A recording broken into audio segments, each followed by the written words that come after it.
그 다음에 41번 연속주제에서 조업 조건의 내용을 설비 요인과 조업 요인 할 때, 설비 요인은 설비에 관한 거고 조업 요인은 내가 작업할 때 관련 거. 그러면 예를 들어서 저런 거죠. 용광의 온도 같은 거. 용광의 온도가 높을 때하고 낮을 때가 있죠. 그런 거는 조업 요인에 들어가는 거죠. 그러면 주조 온도 이거는 맞죠. 그 다음에 윤활제 같은 거. 윤활제가 합성 파우더인데 합성 파우더도 종류가 있습니다.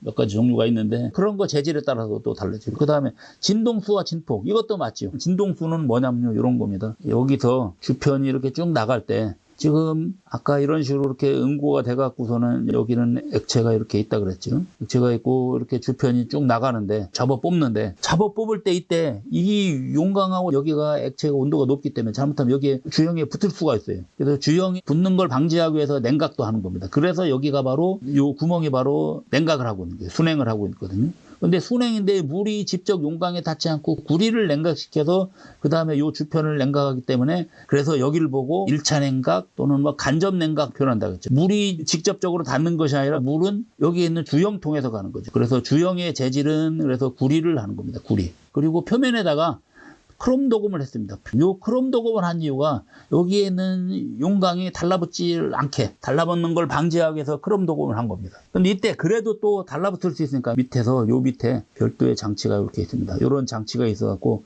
이 장치가 위아래로 흔들어 주는 겁니다. 위아래로 흔들어 주면 어떻게 돼요? 얘가 이쪽에 잘 달라붙질 않죠. 옆으로 흔들어주면 큰일 납니다. 옆으로 흔들어주면 이것이 잘못하면 이런 데가 균열이 가지는 거죠. 그래서 위아래로 흔들어줘야 돼요. 위아래로 흔들어주는 걸 보고 이걸 보고 오실레이션이라고 그래요. 그래서 이 오실레이션 작업에 관한 거. 그러면 작업에 관한 거니까 이것도 조업 요인에 들어가죠. 그래서 이때 요 흔들어주는 진동수 몇 번을 흔들 거냐 또는 뭐 진폭을 얼마만큼 그 폭으로 할 거냐 그런 거는 조업 요인이죠. 그래서 이거에 따라서 나오는 게 틀리다는 얘기죠.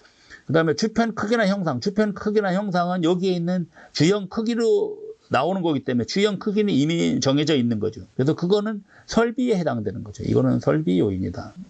자, 42번. 턴디시 노즐 막힘을 방지하기 위해 사용하는 것이 아닌 것은. 아까 여기 턴디시에 있는 요 침지 노즐이죠. 침지 노즐이 막히는 거 아까 앞에서 했었죠. 앞에 문제에서 있었는데 이때 이런 걸 막힘을 방지하기 위한 거. 사용하는 것이 아닌 것이에요. 1번 스키머.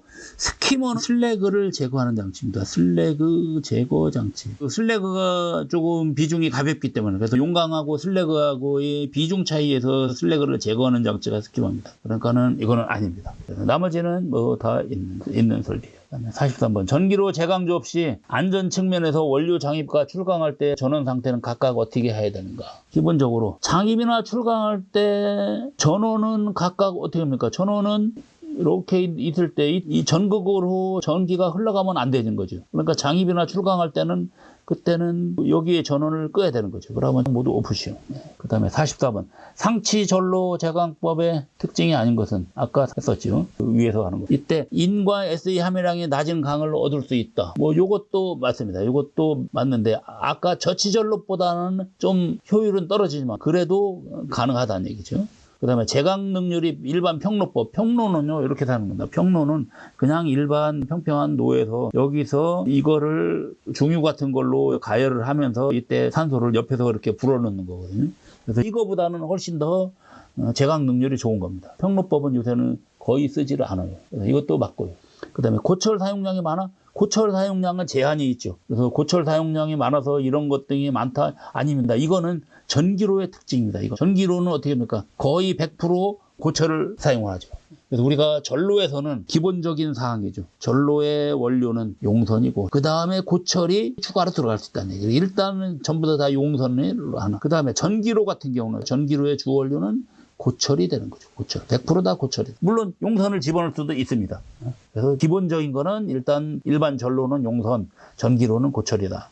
그래서 고철을 많이 쓰는 전기로 같은 경우는 다른 이런 불순물들이 많이 들어가서 그게 문제가 된다. 예를 들어서 제거가 잘 안 되는 경우도 있는데 그럴 때는 그냥 희석을 합니다. 그다음에 45번. 용광이나 용제가 노밖으로 비사하지 않고 노구 부분에 전로 조업을 할 때 이렇게 렌즈에서 이렇게 막 산소가 나오면서 정련이 되면 여기에 슬래그가 형성되면서 슬래그가 거품처럼 위로 이렇게 끌어올르는데 끌어올 때 이때 여기에서 냉각이 되면서 이렇게 굳어버립니다. 그러면 위에서 쳐다보면 이렇게 동그랗게 이렇게 굳어버려요. 슬래그층이 이렇게 굳는데 이런 걸 보고 말하는 거예요. 위에서 쳐다보면 동그란 도넛처럼 이렇게 쌓이는 거 이런 거 보고 베렌 그렇게 표현합니다.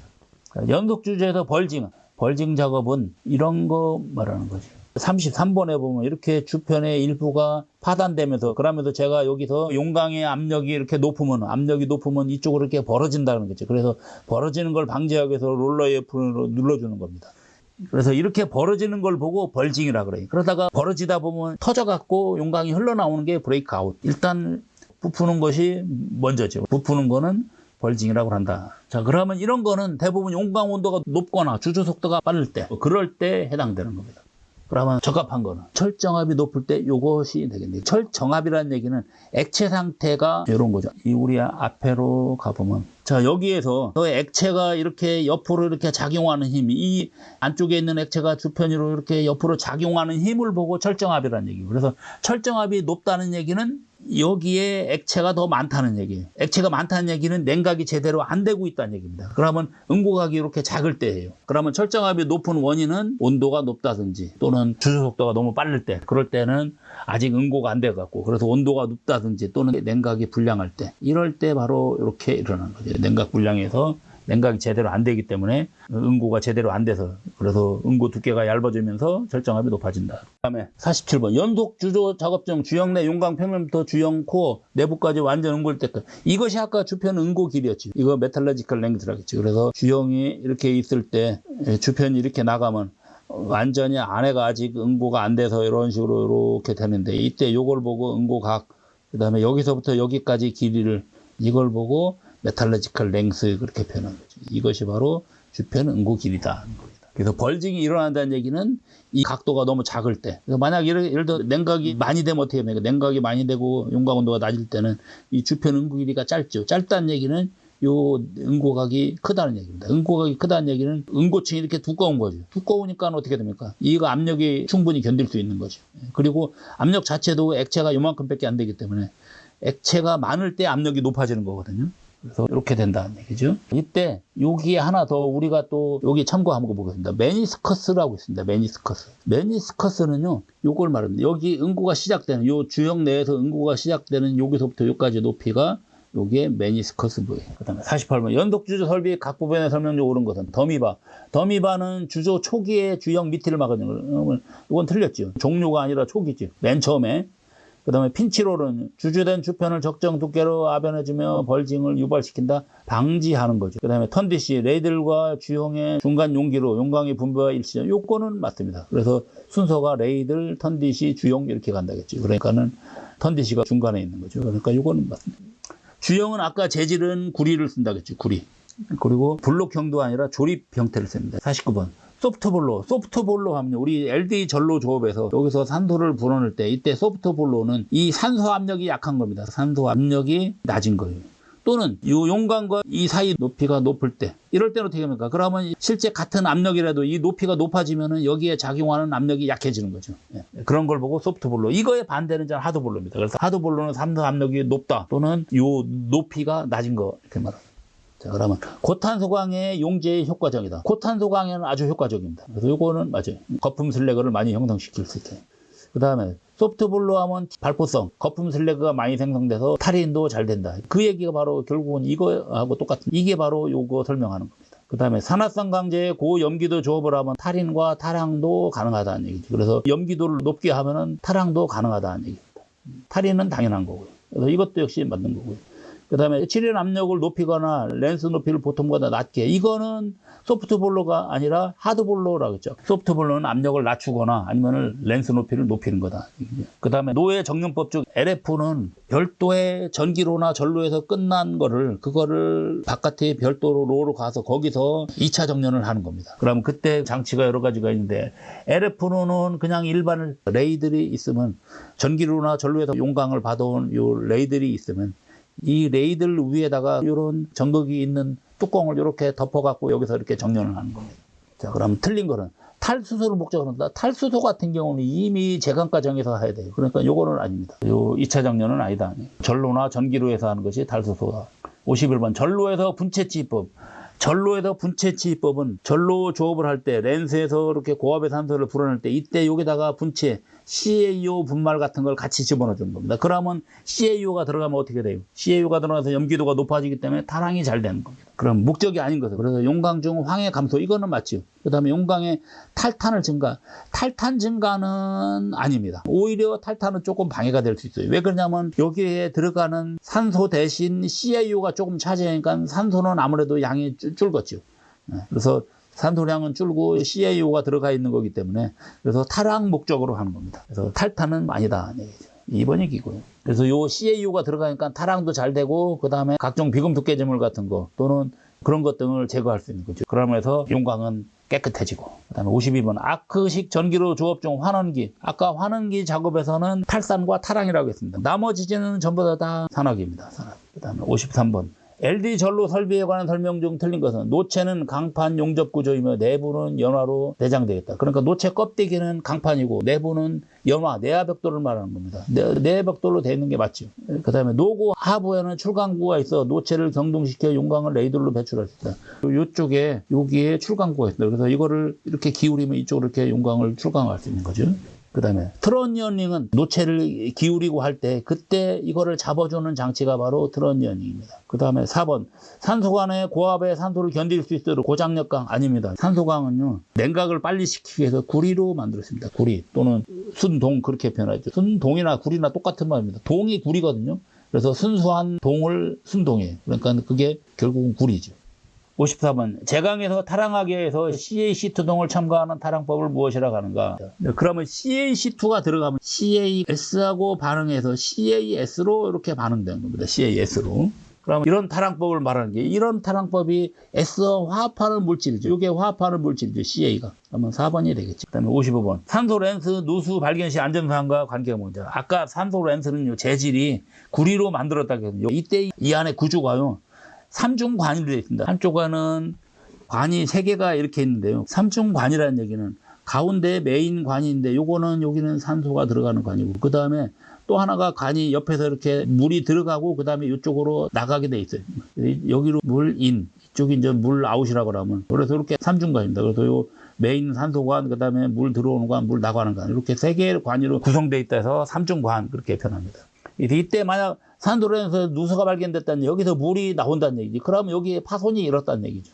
그러면 노를 경동시킨다? 이것도 맞죠. 그래서 노를 경동시켜서 출강을 빨리 해내고 하는 거죠. 그 다음에 노 전에 통행자를 대피시킨다. 맞죠. 그 다음에 누수의 논의 유입을 최대한 억제한다. 이걸 최대한 억제하는 방법이 논에 경동시켜서 빨리 출강도 하고 그러는 거죠. 그 다음에 슬래그 비산을 대비하여 장입 측 도구하우스를 완전히 개방시킨다. 이거 완전히 열어버리면 슬래그가 왕창 바깥으로 흘러나올 수가 있어요. 그래서 이거는 아닙니다. 이건 다 돼야 돼요. 이거는 4번이 틀렸어요. 그 다음 56번 전기로 제강법에서 천정연화. 전기로가 있으면은 여기에 전극이 있고 요 위에 노뚜껑인데 노뚜껑을 보고 천정연화죠. 노뚜껑도 여기서 발생하는 아크 압력의 열을 많이 받습니다. 그래서 내화도가 높을 것. 내화도란 얘기는 얼마만큼 열이 건드리냐 그거 맞죠. 그러니까는 맞고요. 그 다음에 내스폴링성이 좋고 스폴링은 열에 의해서 또는 다른 거에 의해 갖고선 다른 응력을 받든지 그럴 때 표면부가 떨어져 나간 현상이거든요. 이때 내자가 들어가면 견디는 거니까 내스폴링이 좋을 때 맞죠. 어떤 문제에 보면 여기에 내자가 빠져 있는 게 있습니다. 그냥 스폴링성이 좋을 것 이렇게 되어 있는 것도 있거든요. 여기서는 지금 내스폴링이니까 이건 맞아요. 그 다음에 하중연화점이 낮을 것 이건 높아야 되죠. 요게 틀렸네요. 하중연화가 높다는 얘기는 하중에 의해서 온도가 높은 상태에서 하중을 받다 보면 그 내벽돌이 흐물흐물해갖고서는 스폴링 같은 것이 일어나는데 이때 그 점이 낮으면은 더 낮은 온도에서 일어난다는 얘기거든요. 그러면 이거가 더 높은 온도에서 일어나야 되죠. 그러니까 3번이 틀린 거죠. 아크식 전기로 조업해서 탈수소를 유리하게 하는 조건. 대기 중에 습도를 높게 한다. 습도가 높으면 어떻게 됩니까? 수소가 더 많이 들어올 수가 있죠. 왜 그러냐면 공기 중에 수분이 있는 거니까 H2 여기서 수소가 들어오니까요. 그러니까 요거는 아닙니다. 그 다음에 강욕의 온도를 충분히 높게 한다. 요거는 맞네요. 온도가 높으면 높을수록 예를 들어서 전기로에서 들어올 수 있는 수분 같은 거 그런 걸 빨리 증발시켜 버리니까요. 2번이 맞네요. 그 다음에 58번 전기로 제강법에서 전극 여기에 있는 이 전극의 구비 조건이 틀린 거 이거는 온도 급변에 견뎌야 한다. 열팽창 속도가 이거 2번이 틀렸습니다. 열팽창이 크면 안 되는 거죠. 그래서 열팽창이 커지면은 스폴링이 잘 일어납니다. 여기서도 또 전극도 깨지는 현상이 잘 일어나요. 그래서 전극도 그렇게 스폴링 현상이나 또는 균열 같은 게 일어나는데 이때 열팽창이 크면 안 된다는 얘기죠. 그래서 작아야 된다. 그렇죠? 그다음에 전기로의 분류에 맞는 것은 여기 한번 보겠습니다. 간접 아크로와 직접 아크로. 간접 아크로는 스테사노식, 그다음에 직접 아크로는 레노벨트식. 요 밑에 설명에 있습니다. 직간접식 페노벨트가 아니라 레노벨트입니다. 요거 수정하겠습니다. 그다음에 비로상식은 에로식, 그다음에 노상갈식 지로드인데 요거는 직접식입니다. 그러면 2번은 틀렸죠. 1번은 일단 맞고요. 저주파가 위아트고 노드롭이 고주파입니다. 그래서 여기에 간접과 직접은 이렇게 된 겁니다. 간접식은요, 일단 여기 있는 스테사노식은 이렇게 된 겁니다. 전극이 옆에서 이렇게 해서 전극 사이에서 여기서 이렇게 아크가 발생하는 거예요. 그러면 이렇게 전극이 있는 게 이게 간접식이고, 그 다음에 레노벨트식은 옆에서도 있고 위에서도 있습니다. 그러면 전기가 이쪽서 일리 흘러가면서 여기서 아크도 발생하고, 그 다음에 여기서는 또 이쪽으로 이렇게 흐르는 거죠. 용광으로 이렇게 흘러서 이렇게 가기도 하고 하는 거죠. 그래서 요거는 직접식이고 요거가 간접식이에요. 그래서 이거는 직간접식. 그 다음에 직접식은 전부 다 이렇게 되는 거죠. 이렇게 하는데 이때 비노상갈식은 용광을 통해서 또는 여기를 통해서 또는 여기를 통해서 이런 식으로 이렇게 가는 겁니다. 여기서 용광 통해서. 이런 것이 에루식이고, 지로드식은 이렇게 합니다.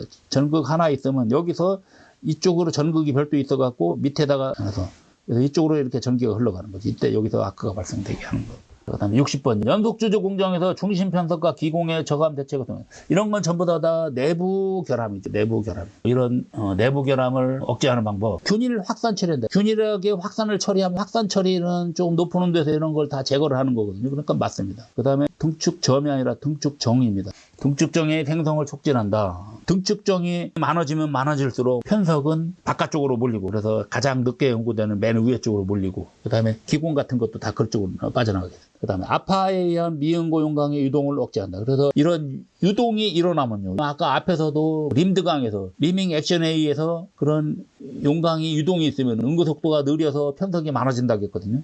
그래서 이런 걸 억제를 하면 편석 같은 걸 막을 수 있는 거죠. 그러니까 이것도 맞고요. 그 다음에 주상정 간의 입계의 용질 성분을 녹친다. 주상정은 우리가 보통 주조가 응고되면 표면부에는 이런 문제도 있죠. 이렇게 표면부는 칠정이 형성되고, 그 다음에 안쪽으로 이렇게 주상정이 나오는데 이게 이제 주상정인데요. 그리고 가운데 이렇게 등축정이 있습니다.